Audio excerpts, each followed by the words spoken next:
Minasan, konnichiwa. For today's video, manglaag ta diri sa Japan. Another night, another laag na pud ta karon. Karong adlaw, dili ni party-party ha, kay lahi jud ang vibes diri. Chill, peaceful ug super relaxing lang. Tara, ubani ko ninyo karon. Ang first na gituan namo ang Izakaya shop. Kung wala mo kasayod sa Izakaya shop, ang Izakaya shop is Japanese style restaurant nga paborito tambayanan after work. Maayo kaayo ang ambience diri. Murag cozy kaayo ba. Diri makakita ka og mga Japanese nga nagkaon, nag-inom gamay og nagchika-chika after sa ilang trabaho. Kay niabot na matong gi-order so wala langan-langan makaamata. Itadaikimasu minasan. Mauni akong gi-order yakitori or else mga barbecue foods. Sa first bite pa lang, grabe, humok kayo ilang chicken og lami kayo ang taste. Og nag-order po tag calamares, one of my favorite food diri sa Izakaya shop. Sa first bite pa lang daan, grabe kaayo ka crispy pero juicy kaayo ang sulod. So, more kaon sa takaron guys. Wala sa tay diet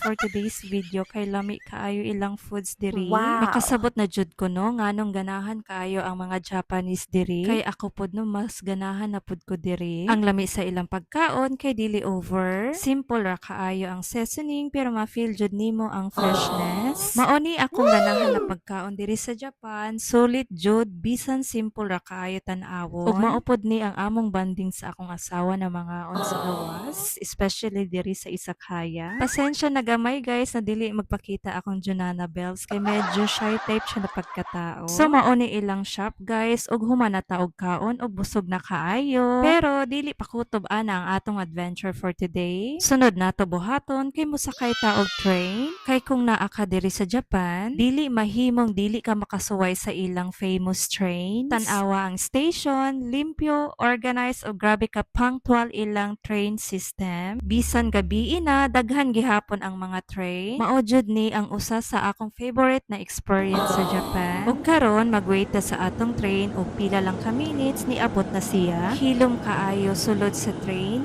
Halos tanan pasahero, respetado kaayo, walay saba, walay samo. So mao na ni ang timailihan kung naa na ka diri sa Japan, makadungog na kaani ng mga music.